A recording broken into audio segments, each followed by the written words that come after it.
মক্কায় নাজিল হয়েছে। এটা কোরআনের একেবারে মিডলে অবস্থিত, 15 পারায়, কোরআনের 18 নম্বর সূরা। আপনারা অনেকে দেখে থাকবেন যে সূরা কাহাফের মধ্যে একটা শব্দ আছে ওয়ালিয়াতালাত্তাফ।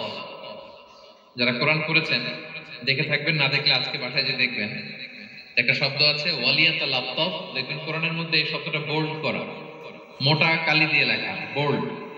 This is the middle of the holy Quran. এটা কোরআনের একেবারে মাঝখানে এই শব্দটা। এর আগে যত আয়াত তার পরে ঠিক তত আয়াত। সুবহানাল্লাহি ওয়া বিহামদিহি। This is the middle of the holy Quran এবং এটা সূরা কাহাফের মধ্যে আছে। ওয়ালিয়াতালাত্তাফ শব্দটা আপনারা দেখবেন।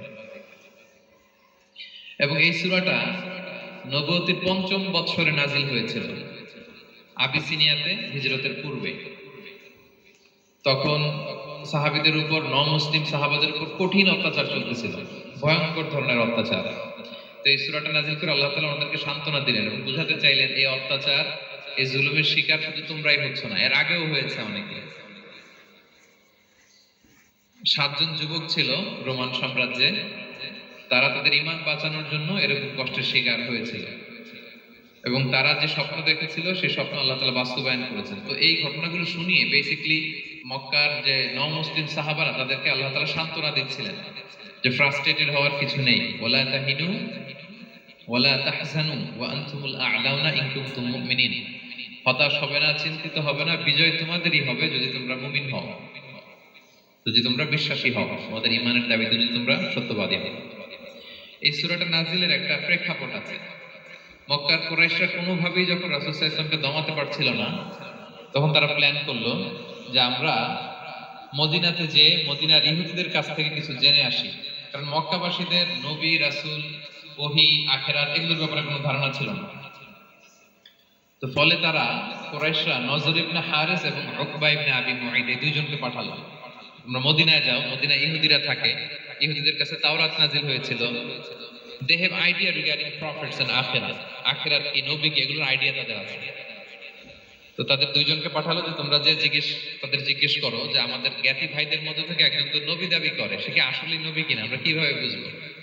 তো যেই চিন্তা সেই কাজ, তারা গেল মদিনাতে, মক্কা থেকে মদিনায়, যে খুলে বললো যে আমাদেরই এক ছেলে, আমাদেরই এক লোক বয়স 40 হওয়ার পর থেকে বলে আমি নবী, আমার কাছে ওহী আসে, আল্লাহ আমার কাছে বাণী পাঠায়, আর তিনি আমাকে বাণী বাহক করে পাঠিয়েছেন তোমাদের কাছে। এটা আসলে সত্য কিনা, আমরা একটু কনফিউশনে আছি। তো ইহুদিরা বলল তোমরা যে তাকে 3টি প্রশ্ন করবে, যদি উত্তর দিতে পারে বুঝবে সত্য নবী। 1 নম্বরে জিজ্ঞেস করবে যে মুহাম্মদ বলো তো আসহাবে কাহাফ কারা, আসহাবে কাহাফ সম্পর্কে তোমরা কি জানো? যে সূরাটার নাম সূরাতুল কাহাফ। কাহাফ মানে হচ্ছে কেই, গুহা, মানে গুহাবাসী। 7 জন যুবক এই গুহার ভিতরে আশ্রয় নিয়েছিল ঈমান বাঁচানোর জন্য। মুহাম্মদ তুমি যদি সত্য নবী হও বলো এই ঘটনাটা কি। 2 নম্বরে তাকে জিজ্ঞেস করবে জুলকারনাইন বাদশা সম্পর্কে কি জানে, সে কিছু জানে কি। 3 নম্বর তাকে জিজ্ঞেস করবে মা হুয়া রূহ, রূহ কি, যে রূহটা দেহে ঢুকলে মানুষ নড়ে চড়ে, প্রাণবন্ত একটা অ্যানিমেশন থাকে, এটা বের হয়ে গেলে সে ডেড বডি, লাশ হয়ে পড়ে থাকে। What is the origin of রূহ, স্পিরিট। এই 3টা প্রশ্নের উত্তর যদি জানে তাহলে আসলে সে সত্য নয়।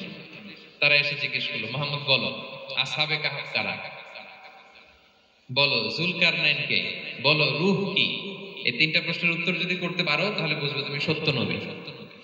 রাসূল সাল্লাল্লাহু আলাইহি ওয়াসাল্লাম বললেন ঠিক আছে যাও, আগামীকাল উত্তর বলে দেব। তিনি ইনশাআল্লাহ বলতে ভুলে গেলেন। রাসূল সাল্লাল্লাহু আলাইহি ওয়াসাল্লামের ধারণা ছিল প্রতিদিনই তো জিবরাইল কোরআনের আয়াত নিয়ে আসে, তো তারই ধারাবাহিকতায় আগামীকাল আসবে, আমি জিজ্ঞেস করে নিব এই 3টা প্রশ্নের উত্তর। তারপরের দিন সবাই এসে হাজির, কিন্তু জিবরাইল আলাইহিস সালাম আসেনি। রাসূল সাল্লাল্লাহু আলাইহি ওয়াসাল্লাম একটু বিব্রতকর পরিস্থিতিতে বললেন। তারা বলল তুমি তো আজকে অ্যাপয়েন্টমেন্ট দিয়েছো, ডেট দিয়েছো, বলো উত্তর বলো। রাসূল সাল্লাল্লাহু আলাইহি ওয়াসাল্লাম বলল আজকে না, আগামীকাল বলে দিবে। রাসূল সাল্লাল্লাহু আলাইহি ওয়াসাল্লাম ইনশাআল্লাহ কথাটা মনে করতে পারতেছেন না। এরপরের দিনও তারা এসে হাজির, কিন্তু রাসূল সাল্লাল্লাহু আলাইহি ওয়াসাল্লাম উত্তর দিতে পারতেছেন না।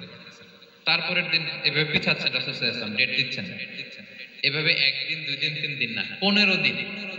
কয়দিন? এদিকে তো বিসমিল্লাহির রহমানির রহিম। أم حسبت أن أصحاب الكهف والرقيم كانوا من آياتنا عجبا صدق الله العظيم رب اشرح لي صدري ويسر لي أمري واحلل عقدة من لساني يفقهوا قولي